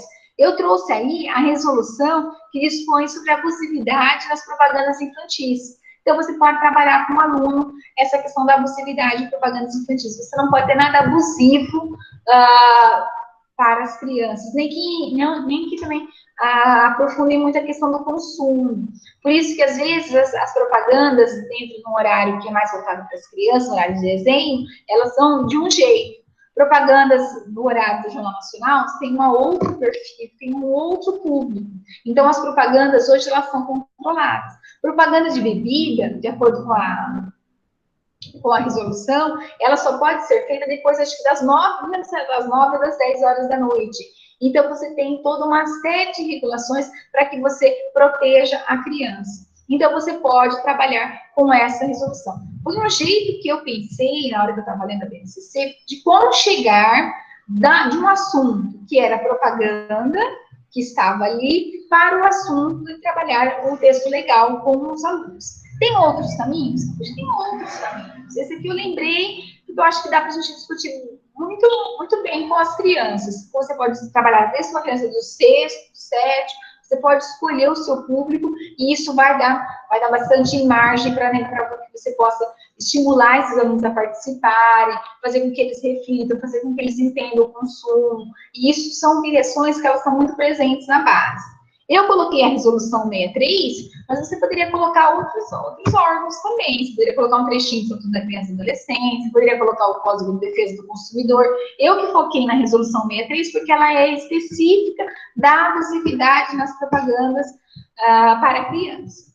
Então, foi esse olhar. Há outros olhares possíveis? Há outros olhares possíveis, tá? Para que você trabalhe com aquilo que é pedido. E adapte a sua realidade. Aqui eu peguei aquela habilidade e adaptei a realidade que eu acho importante para os meus alunos, que eu gostaria de trabalhar com os meus alunos. Não dá para a gente trabalhar com vários exemplos, porque, olha, eu estou falando aqui faz 1h30, então é muita coisa e fica cansativo. Mas eu trouxe alguns links, eu vou disponibilizar para vocês depois esse slide, e aqui embaixo tem um link com essas aulas, com essas dicas, as outras dicas, tá? De uma forma geral, o que a gente poderia pensar nessas brechas que eu falei da BNCC, que a gente pode trabalhar com essas brechas? Explorar que a gente consegue trabalhar com diferentes formas culturais no país. A gente consegue trabalhar, o Brasil é um país muito grande, a gente não precisa ficar sempre trabalhando as mesmas coisas. Você pode pegar diferentes manifestações culturais. Eu acho que o cordel vem um pouco forte, isso é bom, então a gente pode escolher aquilo que vocês acredito que vai ter um impacto mais positivo para os alunos. Outras possibilidades, por exemplo, os livros didáticos, eles trabalham sempre com os mesmos textos dos autores. Peguem textos diferentes, tem um texto lá do Machado de Assis, trabalhem com outro texto, não precisa trabalhar só com Missa do Galo, trabalhem com outros textos dos autores consagrados. Tá? Trabalhe com autores que não são consagrados ainda, né? A gente teve agora há pouco tempo, esses dias, né? Alguns ex-alunos, professores da UEL, que ganharam prêmio de escrita, de escritores londrinenses. Então, vocês podem trabalhar com autores que eles não têm tanto espaço no mercado editorial, trazer outros tipos de escritos. Isso vai aproximar vocês dos alunos, os alunos vão pensar assim, olha, eu também posso escrever não é um bicho de 7 cabeças, pode estimular esse processo de escrita. Outra ideia também que eu acho que é importante pensar quando trabalha com textos, é trabalhar com textos completos, né? A gente trabalha com literatura. A gente tem um problema muito grande de trabalhar só com fragmentos. Trabalhem com textos completos, nem que o texto seja mais reduzido. Trabalhem com o texto do começo ao fim. Se você quer ler um romance, você trabalha com alienista, do Machado de Assis. Você vai trabalhar com textos que seja possível explorar o texto como um todo, não só partes do texto. Se um aluno fica com essa ideia de só ler partes, aí ele vai ler resumo na internet, e ele não vai pensar, ele não vai entender quais são os mecanismos que considera aquele livro um cânone, ou outras características que você queira abordar dentro da literatura. Tem muitos mais exemplos, né? Eu trouxe só esses 3, trouxe o link ali. Por exemplo, a professora Laje, os alunos dela do PIBID, acho que era do PIBID, não lembro se era PIBID, se era da RP passado, trabalharam com um texto, As Feridas da Seca. Eles fizeram uma intertextualidade com obras do Portinari, com texto do Graciliano Ramos, e foram trabalhando com essa questão das feridas da seca, e fizeram uma exposição, fizeram uma manifestação artística, como se fosse ela chamou de clipe, mas na verdade foi uma encenação que eles fizeram na escola, né? Mas tinha música, então pode ser clipe mesmo. Então você consegue trabalhar de diferentes formas. Olha quantos gêneros que ela trabalhou. Ela trabalhou com a música, ela trabalhou com os recursos midiáticos, porque ela filmou, então depois acabou editando e construindo um clipe. Ela trabalhou com a questão das pinturas e ela trabalhou com o conto Baleia, do Graciliano Ramos. Outra oficina que também foi proposta, aí já indo para outros alunos, foi Onde Estão os Navios Negreiros de Hoje, falando da questão da exploração. Ela trabalhou com música no navio negreiro, trabalhou com poesias, trabalhou com a poesia do Castro Alves, trabalhou com o Renato Faneca, que surgiu a questão do trabalho infantil. Ela trabalhou com a questão do trabalho infantil com textos jornalísticos. Então, ela fez uma outra abordagem para trabalhar com o navio negreiro. Uma outra construção que ela também fez, que ela também propôs, foi a literatura como forma de resistência. Ela pegou poemas que mostrava a literatura como uma forma de você se posicionar diante do mundo, se posicionar como uma forma de você resistir àquilo que era injusto. Pegou desde poemas mais conhecidos a poemas menos conhecidos. E trabalhou com esses alunos com um sarau de poesia, e estimulando que eles também escrevessem poemas. Tá? Então, há N possibilidades. Não há só essas possibilidades, gente, há outras. Eu não daria conta aqui de mostrar o quão amplo é esse cenário. Tá? E eu só coloquei ali o link, vocês depois podem acessar, assistir o vídeo na íntegra e acompanhar o que foi o trabalho dessa professora. Nós também teremos uma fala aqui em fevereiro com as meninas do Prof. Letras, que fizeram um excelente trabalho, um trabalho assim, diferenciado mesmo na educação básica, e fizeram essa articulação. Algumas trabalharam até antes da BNCC, mas hoje, olhando o trabalho dela, a gente vê assim, que está atrelado à BNCC e que está atrelado às habilidades da BNCC. Eu analisando já a minha fala, e para finalizar, eu queria só fechar com algumas dicas, né, e com a questão dos pontos positivos e negativos da BNCC, antes que vocês durmam, né? Então, o que eu coloquei como aspectos positivos da BNCC? De acordo com a minha leitura, que é sempre uma leitura parcial, né?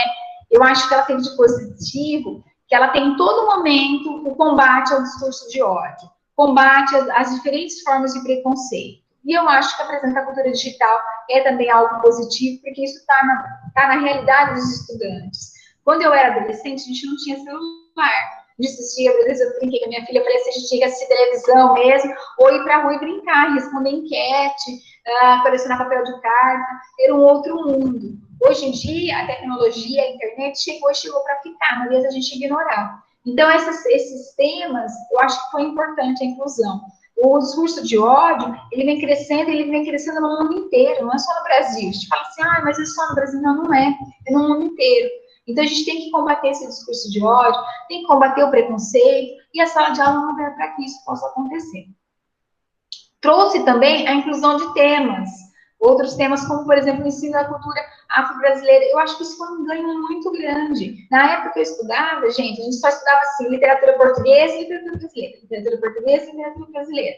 Hoje não, a gente precisa sair dessa visão eurocêntrica, que só a Europa produz, ou que os Estados Unidos é o máximo, que só os Estados Unidos é bom, que tudo que é norte-americano é maravilhoso, e tudo que é brasileiro é ruim, ou tudo que vem de países subdesenvolvidos é ruim. Então, a gente precisa conhecer um pouco mais, olhar para si e olhar para os países que falam língua portuguesa. Então, trabalhar com a cultura afro-brasileira, trabalhar com a cultura africana, com a cultura indígena, isso foi um ganho muito grande. E a BNCC traz isso, traz essa importância. Então, montar aulas, trabalhar aquelas habilidades a partir dessa temática é uma brecha muito importante para o trabalho do professor.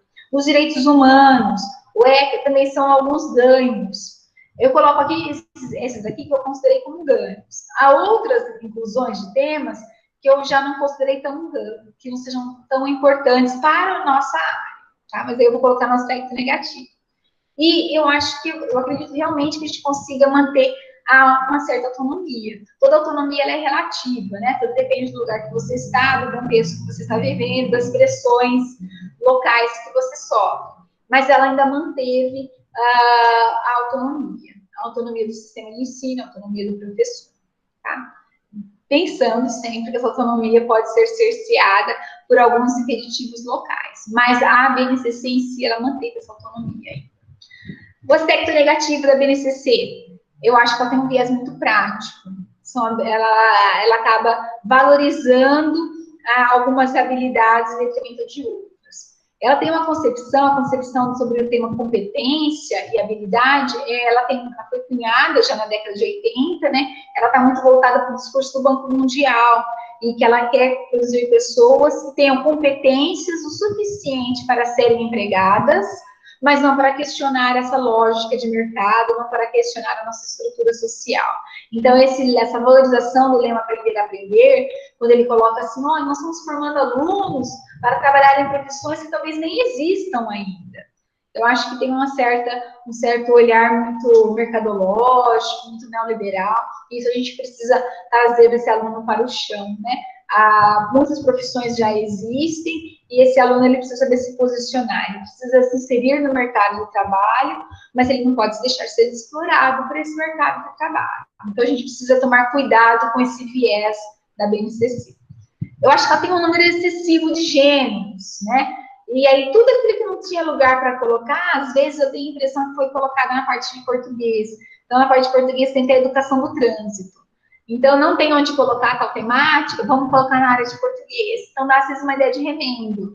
Nós já temos muitos conteúdos, muitos tópicos, muitos objetos de aprendizagem para trabalharmos. Não é necessário colocar mais ainda, né? Então, a gente precisa tomar cuidado. A inclusão de alguns temas eu vejo como positivo. A inclusão de outros temas eu vejo como um remendo. Como não tem onde pôr, eu coloco aqui, aqui é que vai mesmo, tá? Outro aspecto negativo, né? A BNCC, em todo momento, ela considera que os gêneros consagrados, eles são importantes. Eu acho que é a minha opinião, tá? Eu acredito que a escola deve trabalhar aquilo que o aluno não encontra no seu dia a dia. A gente precisa mostrar para a escola, mostrar para esse aluno o que a literatura produziu, aquilo que ele não encontra no seu dia a dia. A escola não está ali para reproduzir aquilo que ele já sabe, está para ensinar, está para trabalhar aquilo que ele não sabe, está para que ele possa aprender aquilo que ele não sabe. Então, a gente pode trabalhar com os gêneros digitais, que o aluno sabe, propor um trabalho mais crítico com esses gêneros digitais, mas a gente não pode ficar nisso, a gente precisa trabalhar com os gêneros consagrados. E a BNCC, embora ela declare essa primazia para os gêneros consagrados, ela tem, assim, acho que são 4 páginas dedicadas à literatura, em 600. Então, a gente precisa ter esse olhar um pouco mais crítico e ver que, embora ela coloque uma coisa no discurso, a prática dela, enquanto documento, diz outra. Então, a gente precisa saber como lidar com essa realidade. A questão da oralidade, eu tenho a impressão que ela não foi bem resolvida mesmo. Alguns momentos que eles colocam como oralidade é falar, né? Ler um texto, isso é oralidade, né? Talvez essa concepção de oralidade não seja bem resolvida, talvez não seja bem resolvida para a nossa área mesmo, né? As marcas orais, elas têm outra característica que não é o texto escrito lido. O texto escrito lido ainda tem uma versão escrita, né? Então, ele tem alguns eixos que são mais problemáticos, por isso até que eu acabei trabalhando com vocês algo do eixo da leitura. E essa influência das avaliações externas, né, que acabaram guiando a base, eu não vejo isso como algo positivo. Eu acho que, na verdade, a realidade deve guiar a avaliação, e não a avaliação guiar a realidade. Então, a gente está fazendo o movimento contrário com a avaliação.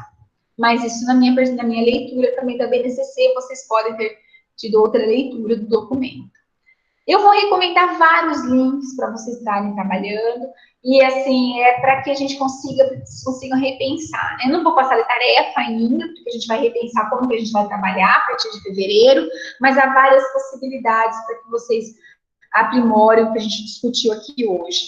Tem uma live que chama Uma Leitura Crítica da BNCC, que é muito bacana, eu assisti, eu gostei bastante, tá ali o link aqui na nossa fala para vocês estarem assistindo.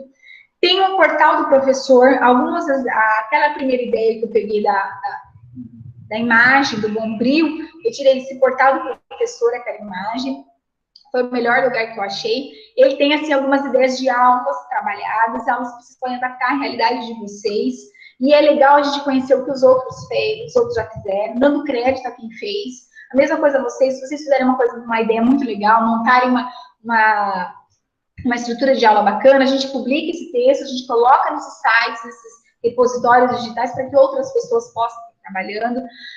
Tem um texto que eu gosto muito, que é da Marina Colasanti, não sei se vocês conhecem, uma ideia toda azul. Quando a gente tem uma ideia, que a gente acha que a ideia é boa, a gente tem que divulgar, a gente tem que trabalhar aquela ideia, a gente não pode deixar essa ideia morrer, a gente não pode guardar essa ideia tão bem guardadinha com a gente e não fazer nada com ela. Então, se vocês tiverem uma boa ideia, estiver fazendo alguma coisa bacana, a gente publica, a gente coloca nesses repertórios, a gente coloca nesses repositórios, para que outras pessoas possam, a partir da ideia de vocês, estar trabalhando também. O conhecimento, a gente não deve ter ciúmes do conhecimento e falar, não, agora é só meu, é só para mim. A gente tem que ter respeito pelo que o outro fez, mas a gente também tem que divulgar o que a gente faz, tá? Então, essa é a ideia. Esses sites são para vocês terem ideias do que fazer.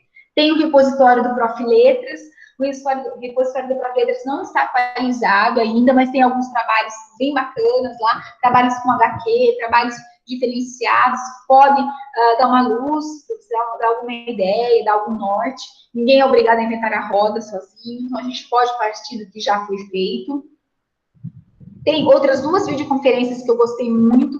Uma é do grupo de estudos do professor Clécio Bunzen, que ele já esteve em Londrina, falando com a gente sobre livro didático. Eu acho que vale a pena vocês estarem olhando. Uma mesa redonda que fala do campo literário na BNCC e que faz uma análise bem crítica do campo literário, né? Que, na verdade, é campo artístico literário na BNCC. E tem uma outra também, um webinário que eu gosto bastante, que fala da língua portuguesa na BNCC, que é do Luiz Percival, que ele trabalha com essa questão crítica, né, da BNCC, onde ele mostra alguns pontos problemáticos da BNCC. Eu acho que é importante que a gente conheça.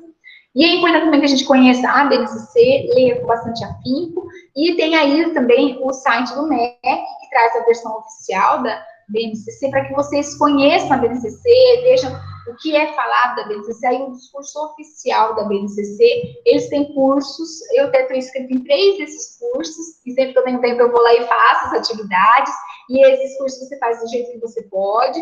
Eu, na verdade, me inscrevi, acho que foi em agosto, e eu me inscrevi em 3 cursos, não consegui terminar nenhum deles, mas vira e mexe eu entro lá, vejo o que eles colocaram, vejo o que eles postaram, leio, faço perguntas, e a gente vai dialogando com esse instrumento do MEC para fazer essa formação continuada. Também é válido. Tem um olhar mais de reprodução da BNCC, mas não significa que a gente não possa estar lá e vendo também o que ela tem de bom e lendo e aprendendo com a BNCC.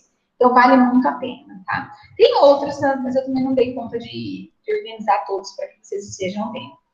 Aqui são algumas das minhas referências, né? Também não dou conta de todas as referências. Todas essas referências, elas estão disponíveis. Eu vou deixá-las também no nosso link do Cleson, para que vocês possam estar lendo, conhecendo um pouquinho mais do que esses autores falam sobre educação, do que esses autores têm a dizer sobre educação. Gente, era isso que eu tinha para falar hoje para vocês. Desculpa, gente. Nossa, eu falei 1h40. Eu peço desculpa mesmo que a gente pensa assim que vai falar menos, aí está se empolgando, falando um pouquinho mais. Enfim, peço desculpas se eu passei um pouquinho do prazo. E aí, se tem alguma pergunta? Como que foi, Flávio? Eles têm alguma pergunta? Não tem nada no chat, Andréia. Ai, não acredito, gente. O Lucas levantou a mão agora. O que ele tem? Professora, assim, super parabéns, porque foi uma super aula do BNCC. A gente já tinha visto ela na graduação, mas você abordou ela com exemplos, detalhou e super esclareceu. Foi muito feliz também com aquela imagem que exemplificou ela por detalhes. Eu acho que isso foi muito claro, esclareceu bastante mesmo. E os exemplos são maravilhosos, né? É o que a gente, aluno de graduação, realmente precisa. Exemplos, porque a gente fica perdido quando a gente precisa planejar. E aí a impressão que eu tenho, do curso eu falo, né? Das disciplinas de metodologia, é que a gente precisa, de fato, inventar a roda. E aí você traz essa outra concepção e que ajuda bastante. Eu fiz o curso do BNCC lá pelo portal do MEC, porque eu atuo no Fundamental 1, então eu faço esses cursos que o MEC oferta. E eles ajudam bastante, mas os seus exemplos foram maravilhosos. Ai, que bom. Ai, que bom, eu fico contente. Foi uma preocupação, porque eu acho que, assim, às vezes a gente vê ali a habilidade e pensa, mas como que eu vou fazer isso na prática? E agora? Porque uma coisa é você ter um curso, e aí você fica assim, mas e agora? E para a hora que eu tiver que pôr em prática, como que eu faço o meu trabalho? Como que eu vejo o que é legal? Como que eu consigo trabalhar de uma maneira satisfatória para os alunos? Então, eu tentei trazer alguns exemplos. Tem mais exemplos, né? Depois, na hora que a gente estiver sentando assim por grupos para montar esses aulas, a gente vai conseguir trabalhar um pouco melhor. E vocês estarão em grupos de 8 pessoas, 8 ou 10 pessoas, a gente vai conseguir fechar bem no que vocês querem, na série que vocês forem trabalhar, o que a gente vai fazer. Caso a gente continue nesse ambiente à distância, gente, eu vou programar um webinário para que a gente aprenda a usar os recursos tecnológicos, que a gente sente junto para fazer mesmo. E aí vai ser um dia que vai ter que ter mão na massa. E aí eu vou ter que combinar com vocês, nem que sejam assim por grupos, para que vocês mexam e façam. Para usar o Kahoot. Como que usa o Kahoot? Vamos fazer junto para usar o Kahoot. Vamos fazer junto para usar. A gente tem um servidor que é Fever Charge, que ele ajuda a montar histórias em quadrinhos. Então, a gente vai montar uma história em quadrinhos, então a gente vai mexer e aprender a montar mesmo. Para a hora que vocês forem trabalhar isso com os alunos, vocês conseguirem pôr a mão na massa. Tá? Mas aí a gente vai ter que mexer nisso, a gente estando nesse ambiente online, a gente vai ter que trabalhar melhor com esses recursos mesmo. E aí, gente, mais alguma dúvida? Podem colocar, podem fazer sugestões. Deixa eu fazer uma observação. Está chiando meu microfone, parece. Em relação ao que o Lucas falou, eu acho que tem algum microfone aberto da microfonia. Tem um livro que eu indico para alunos e ele trabalha com aulas. Na verdade, ele é um quebra-galho para ajudar em situações em que a gente está sem ideia, está sem motivação para produzir aulas. Algumas das ideias a gente consegue fazer rapidinho, outras você precisa pedir para os alunos prepararem com antecedência, trazer material, etc. E não é um livro muito conhecido. Originalmente ele é feito em inglês, depois as autoras fizeram em português, que é esse livro aqui, Sem Aulas, Sem Tédio. É um livro difícil de achar em livraria, você tem que pedir diretamente para as autoras, pelo menos na época em que eu pedi, né? Mas ele ajuda bastante. E ele tem vários tópicos, desde motivação, produção de texto, oralidade, etc. E várias aulas quase prontas, digamos assim. Então, eu acho que é uma boa dica para a gente ter na estante, uma hora que a gente está meio perturbado, sem tempo de preparar uma aula com muita eficiência, assim, a gente tem uma ajuda à mão. Elas estão aqui.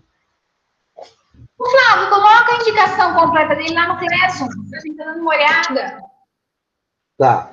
Coloca lá no Classroom, principalmente se for possível, depois se a gente não conseguir comprar, a gente pode digitalizar alguns trechos que a gente acha mais interessante para postar, porque nessa hora que a gente for pôr a mão na prática mesmo e montar os planos, é legal a gente pensar, vai ter que fazer alguma coisa diferente, por quê? Porque, nós estamos num ambiente online, tudo é mais cansativo online. Se a gente estivesse na sala de aula, você vai conversando, está solto, você anda, você tem...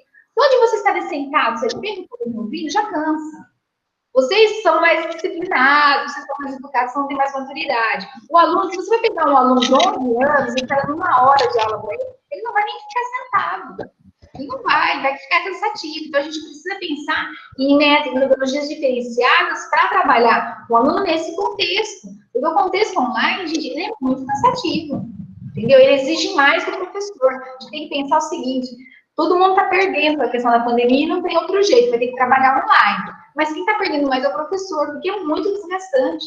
Ele tem que adaptar, ele tem que aprender a lidar com a ferramenta. Então, ele tem que aprender, já trabalhou isso. Aí tem que adaptar o que ele já tem. Aí tem que pensar em novas estratégias. E aí tem que dar conta do que a Secretaria Estadual pede, do que o núcleo pede, do que a escola pede. Então, assim, a gente vai estar vivendo um contexto que ele vai ser difícil. Então, o que a gente puder pensar de novidade, de aulas vinculadas, que a gente conseguir atrair esse aluno, vai ser válido. Mais alguém, gente? Mais algum apontamento, alguma dúvida, alguma coisa que vocês queiram colocar? Fiquem à vontade, gente. Vocês conseguiram ler a BNCC? Vocês conseguiram? Sim. Todos conseguiram? Todos? Não as 600 páginas, né? Assim, só a parte da língua portuguesa mesmo. Tá bom. Gente, ó, só o Lucas tá falando. O pessoal, vou chamar vocês. Flávio, Guilherme, Gabriela, Beatriz, Tatiele, Giovanni, Isadora, Jean. Vocês conseguiram? Letícia, André, Beatriz, Isabela, Maiara, Regiane, Giovana, Natália, Giovana, Laura, Sara, Júlia. Conseguiram ler a BNCC, gente? O que vocês acharam?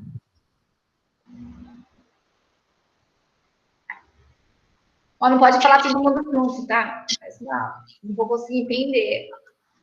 O que vocês acharam, gente, da BNCC?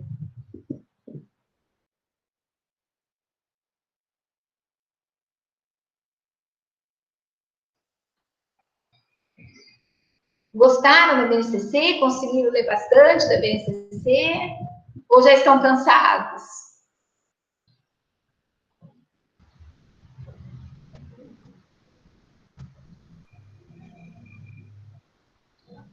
A Gabriela colocou que tem propostas interessantes.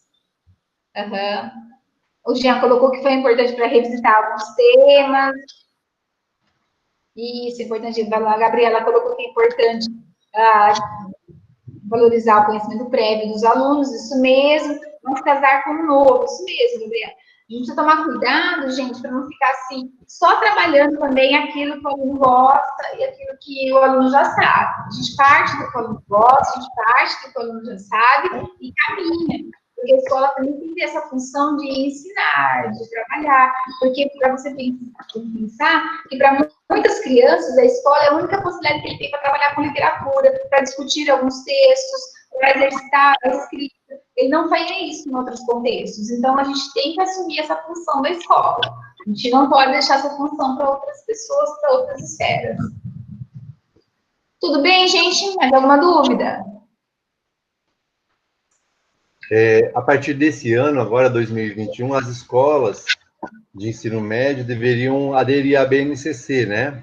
Uhum. Mas eu conversando com uma amiga minha essa semana, que trabalha com uma escola privada, ela disse que a escola dela, que é o PGD, não vai aderir esse ano ao BNCC, porque eles acreditam que por conta da pandemia, isso vai ser adiado por mais um ano, né? Não vai ser implementado agora. Não sei como é que estão em outras escolas. Uhum. Eu também acho que esse ano eles não vão conseguir muita coisa, porque vai ser um benefício 2021, né? Porque, olha, eles vão ter que adaptar material, tudo. Vai ser um ano difícil, eu acho. Né?